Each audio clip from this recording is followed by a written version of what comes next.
নমস্কার বন্ধুরা, আপনারা কেমন আছেন? আশা করি ভালো আছেন। আপনারা এখনও যারা ভাবছেন কুম্ভ মেলায় যাব, কিভাবে সঙ্গমে পৌঁছাবো বুঝতে পারছেন না, তারা আমার এই ভিডিওটা ফলো করতে পারেন। অতি সহজে কিভাবে আমি কুম্ভ মেলায় পৌঁছেছিলাম তার একটা ছোট্ট বিবরণী আপনাদের সাথে শেয়ার করব, আর আমার নিজস্ব অভিজ্ঞতাও আমি আপনাদের সাথে শেয়ার করব।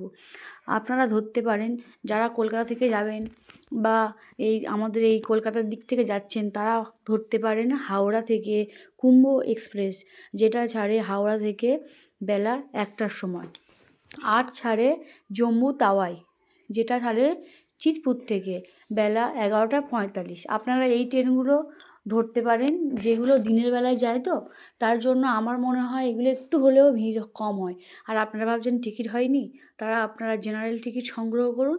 3-4 ঘন্টা আগে স্টেশনে লাইন দিন, লাইন দিয়ে অনায়াসেই আপনারা পৌঁছে যাবেন এই কুম্ভ মেলায়। কীভাবে যাবেন তার একটা ছোট্ট প্রদর্শন আমি দিয়ে দিচ্ছি, আপনাদের সামনে শেয়ার করছি। আপনারা ভিডিওটা ভালো করে দেখুন, স্কিপ না করে, তাহলে পুরোটাই বুঝতে পারবে। প্রথমে আপনারা বেনারস পৌঁছে যান। বেনারস থেকে প্রচুর কুম্ভ মেলার জন্য স্পেশাল ট্রেন দিচ্ছে, যেগুলো যে কোনো স্টেশনে নামিয়ে দিচ্ছে বটে, কিন্তু আমাদের নামিয়েছিল ফাপামো স্টেশন। স্টেশন থেকে সঙ্গমের দূরত্ব ছিল 15-16 কিলোমিটার। আমরা সেখান থেকে পৌঁছে গেছিলাম একটা অটো দাদার সঙ্গে যোগাযোগ হয়েছিল। সেই অটো দাদার সঙ্গে আমরা পৌঁছে গেছিলাম। আমরা ছিলাম 7 জন মিলে সেই অটোটাকে বুক করে নিয়েছিলাম। মাত্র নিয়েছিল 1000 টাকা, পার হেড নিয়েছিল 150 টাকা করে। আমরা সেখান থেকে পৌঁছে গেছিলাম ফাপামো স্টেশন থেকে সংগ্রামে প্রায় হনুমান মন্দিরের কাছে, হনুমান মন্দির যেটা ছিল প্রয়াগরাজের কাছেই, সঙ্গমের থেকে 1 কিলোমিটার দূরত্ব। আমরা সেই হনুমান মন্দিরের কাছে পৌঁছে গেছিলাম। আপনারা চাইলে এইভাবে যেতে পারেন। হনুমান মন্দির থেকে মাত্র 1 কিলোমিটার হেঁটে, 1 থেকে 1.5 কিলোমিটার হেঁটে আমরা পৌঁছে গেছিলাম সেই সঙ্গমস্থলে, যেটা নির্মল। আপনারা চাইছেন, যেতে পারছেন না, আপনারা এইভাবে আসুন। এই যে অটোয় করে আমরা ব্রিজের ওপর দিয়ে চলে যাচ্ছি। প্রায় 15 কিলোমিটার রাস্তা দাদা নিয়ে গেছিলেন মাত্র 150 টাকার বিনিময়ে পার হেড। আমরা 7 জন ছিলাম, 7 জনে 1000 টাকা নিয়েছিল। আর আমরা যে ট্রেনে করে এসেছিলাম, সেই ট্রেনে আমাদের সঙ্গে যারা সঙ্গী ছিল, তাদের অনেকেরই টিকিট ছিল না। তারা জেনারেল টিকিটে করে কিন্তু পৌঁছে গেছিল বেনারস। আর বেনারস থেকে তো আগেই বলেছি প্রচুর স্পেশাল ট্রেন দিচ্ছে। আপনারা স্পেশাল ট্রেন ধরুন আর চলে আসুন সঙ্গমের কাছাকাছি যে কোনো স্টেশনে। সেখান থেকে আপনারা অটো বা যে কোনো গাড়ি নিয়ে চলে আসুন। কিন্তু যে কোনো দিন, যে কোনো তিথিতে আপনারা স্নান করতে পারেন। আপনারা যদি চান আমাকে কমেন্ট করবেন। এই ফাপামো স্টেশন থেকে যাওয়ার যে অটো করে আমরা সঙ্গমস্থলে পৌঁছেছিলাম, সেই সঙ্গমস্থলে যাওয়া যে টোটো দাদার নাম্বার আমি দিয়ে দেব। আপনারা যদি চান তাহলে আমাকে কমেন্ট করে জানাবেন। দেখুন, প্রচুর মানুষ, প্রচুর পুণ্যার্থী হেঁটে হেঁটে কিন্তু সঙ্গমের উদ্দেশ্যে চলে যাচ্ছে একটু পুণ্য অর্জনের আশায়। আমরাও চলে গেছিলাম গাড়ি করে, কারণ যেহেতু আমাদের সঙ্গে ছিল বয়স্ক মানুষ, আর আমার ছোট ছেলে 6 বছর যার বয়স, তাকে নিয়ে আমরা পৌঁছে গেছিলাম। দেখুন, প্রচুর পুণ্যার্থী হাঁটতে হাঁটতে কিন্তু যাচ্ছে রাস্তা ধরে সঙ্গমের উদ্দেশ্যে। আপনারা এইভাবে যদি চাইছেন তো চলে আসতে পারেন। এই পুরো রাস্তার বিবরণ আপনারা দেখুন। আমরা কিন্তু গঙ্গা নদীর ওপর দিয়ে পার হচ্ছি। আর আপনারা যদি চান যে কোনো আশপাশ সংলগ্ন স্টেশনগুলো নামতে পারেন, যেমন প্রয়াগরাজ, রামবাগ আছে। প্রয়াগরাজ জংশনে মারাত্মক ভিড় অবস্থা। আমি বলবো আমার নিজের অভিজ্ঞতায়, আপনারা ওই স্টেশনে না গেলেই ভালো। তাছাড়া আছে ঝুসি স্টেশন আছে। এই স্টেশনগুলো খুবই তুলনামূলকভাবে জনসংখ্যা কম। আপনারা এই সব স্টেশনে আসার চেষ্টা করবেন, তাহলে আপনারা অনায়াসেই সঙ্গমের কাছে পৌঁছাতে পারবেন। আর অটোওয়ালা দাদার নাম্বার যদি আপনাদের কারোর প্রয়োজন বলে মনে হয় আমাকে হোয়াটসঅ্যাপ আমাকে কমেন্ট করবেন, আমি নাম্বারটা দিয়ে দেব। আপনারা অতি সহজে এই প্রয়াগরাজে আপনারা সঙ্গমস্থলে পৌঁছে যাবেন।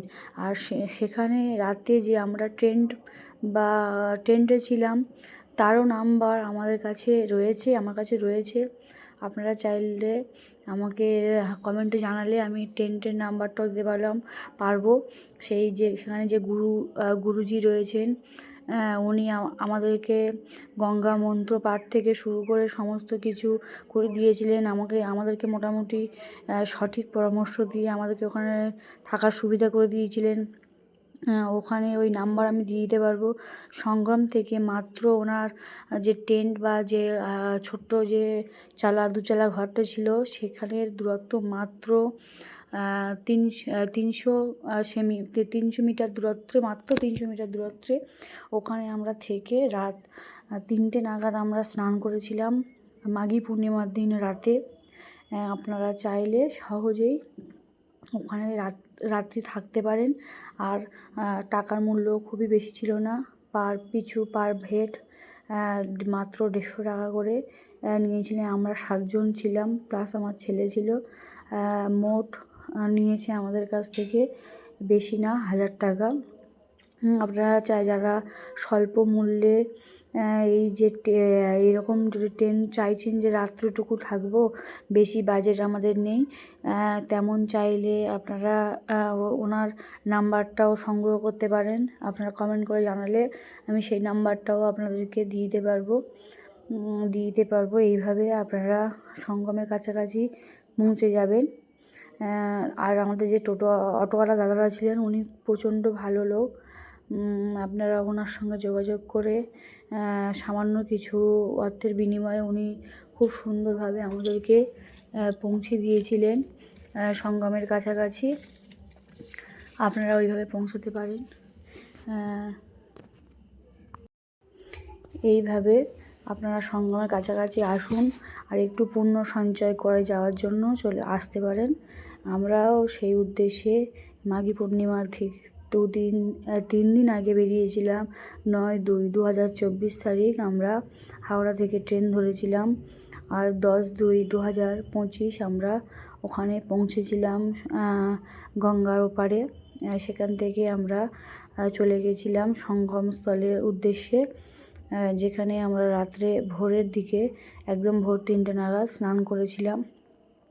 আর এই ব্রিজটা দেখতে পাচ্ছেন, বহু বহু বহু দূরত্ব বিস্তীর্ণ এলাকা জুড়ে এই ব্রিজটা তৈরি হয়েছে। এই ব্রিজের ওপর দিয়ে সমস্ত সড়কযান গাড়ি ছাড়াও ট্রেন, ওই যে ব্রিজ দেখতে পাচ্ছেন এটা দিয়ে ট্রেনও যাচ্ছে।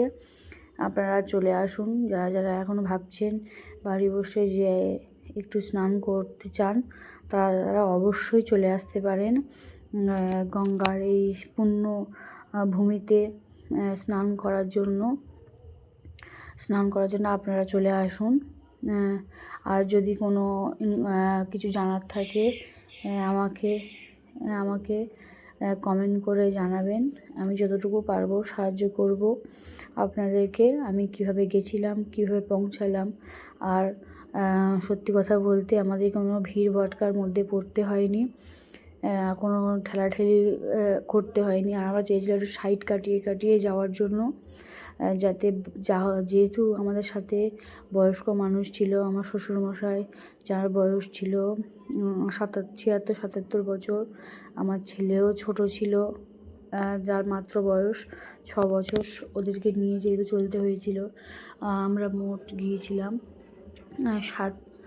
7 জন প্লাস আমার ছেলে। তারপর দাদা আমাদেরকে একটা অটোওয়ালা দাদা আমাকে নামিয়ে দেন। তারপর সঙ্গম তীর দেওয়া ছিল, এই আই লাভ প্রয়াগরাজ। আমরা পৌঁছে গেলাম দেখতে দেখতে।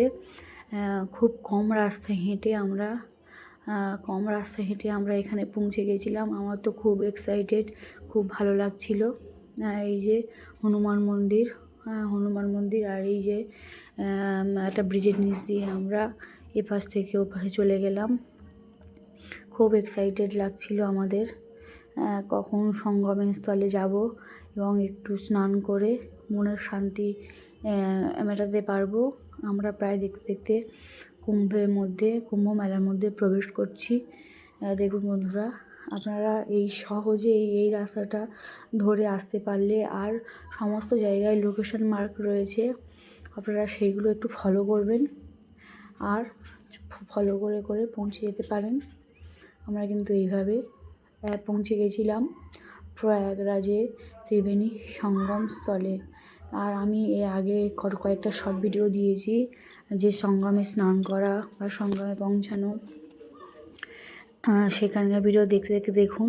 আমরা কিন্তু গঙ্গা নদী দেখতে পাচ্ছি, একটু দূরেই গঙ্গা নদী দেখতে পাচ্ছি, কিন্তু আমরা খুব কম রাস্তা হেঁটেই এই গঙ্গা নদীর তীরে প্রায় পৌঁছে গেছি।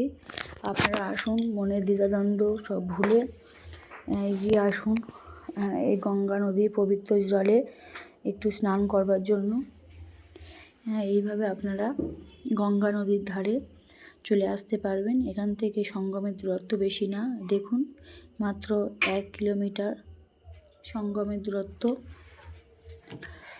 আমরা দেখতে দেখতে পৌঁছে গেলাম গঙ্গা নদীর তীরে সঙ্গমের কাছে। আর দেখুন চারিদিকে কত লোকের ভিড়, চারিদিকে শুধু লোকের মাথার কাছে এই যে দেখুন মা গঙ্গার মূর্তি এখানে দাঁড় করানো রয়েছে। আমরা দেখতে দেখতে পৌঁছে গেলাম গঙ্গা নদীর কাছাকাছি, খুবই কাছাকাছি। চারিদিকে শুধু মানুষের ঢল আর মানুষের ঢল। আর আপনারা যখন এইগুলোতেও কিন্তু ভ্যান পাওয়া যাচ্ছে, যারা মনে করছেন হাঁটতে পারবো না, তারা ওই যে বিশেষ বিশেষ তিথিগুলো দেখে আগে থেকে যদি চলে আসেন, এর ভিতরেও কিন্তু প্রচুর ভ্যান গাড়ি ঢুকে যায়। কিন্তু গায়ে গায়ে আসলে এই সুবিধাটা পাওয়া যায় না, তাই জন্য আমরা 2 দিন আগে পৌঁছে গেছিলাম সঙ্গমের গঙ্গা নদীর সঙ্গমের কাছাকাছি। আমরা দেখতে দেখতে সঙ্গমের কাছাকাছি পৌঁছে গেলাম। দেখুন বন্ধুরা, চারিদিকে কত মানুষের ভিড়, সবাই যাচ্ছে, একটাই উদ্দেশ্য তাদের, একটু স্নান করাই সবার উদ্দেশ্য। তাই আমি বলবো সবাইকে, আপনারা যাদের মনের ইচ্ছা আছে যে এই সঙ্গমে গঙ্গা নদীর কাছে আসতে চান, দেখুন আমরা চলে এসেছি গঙ্গা নদীর তীরে। আপনারা যদি মনে করেন যে আসতে চান, চলে আসতে পারেন খুবই সহজে। গঙ্গা নদীর তীরবর্তী সঙ্গমে আপনারা পৌঁছে যাবেন। এই যে আমরা গঙ্গার বক্ষে পৌঁছে গেছি, মনে যে কি শান্তি লাগছে আর কি বলবো।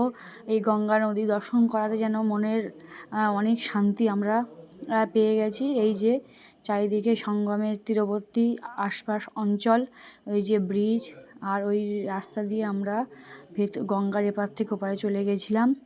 আর আপনারা চিন্তা করবেন না, প্রত্যেক জায়গায় পুলিশ বুথ রয়েছে, যেগুলো মানুষের হেল্প করার জন্য, সহযোগিতা করার জন্য। আর দেখুন বন্ধুরা, কত ভিড় চারিদিকে শুধু মানুষের ঢল আর মানুষের ঢল। এখানে কোটি কোটি মানুষের সমাগম, তাদের সবার একটাই উদ্দেশ্য, একটু স্নান করে পুণ্য অর্জন করা। জানি না কতটা পুণ্য অর্জন হয়, কিন্তু একটু মনের শান্তি তো হয়। সেই উদ্দেশ্যে সবাই একটাই উদ্দেশ্যে বেরিয়ে পড়েছে, একটু স্নান করা। আপনারা যারা এখনও ভাবছেন বাড়ি বসে কীভাবে যাব, কী করে যাব, তারা কোনো চিন্তা না করে বেরিয়ে পড়ুন। আর এইভাবে অতি সহজেই সঙ্গমের কাছাকাছি পৌঁছে যান। গঙ্গার ওদিকে চলে যান। প্রচুর পরিমাণে আশ্রম রয়েছে, ভগবানের আশ্রম, রাধা গোবিন্দের আশ্রম। সেই আশ্রমে রাত কাটিয়ে বিনামূল্যে থাকতে পারেন। প্রচুর চারিদিকে প্রসাদী ব্যবস্থা রয়েছে, যেখানে আপনারা দুপুরে রাতের খাবার পেয়ে যাবেন, সকালের টিফিনও পেয়ে যাবেন। এইভাবে আপনারা পৌঁছে যান। Tata, bye bye, watching.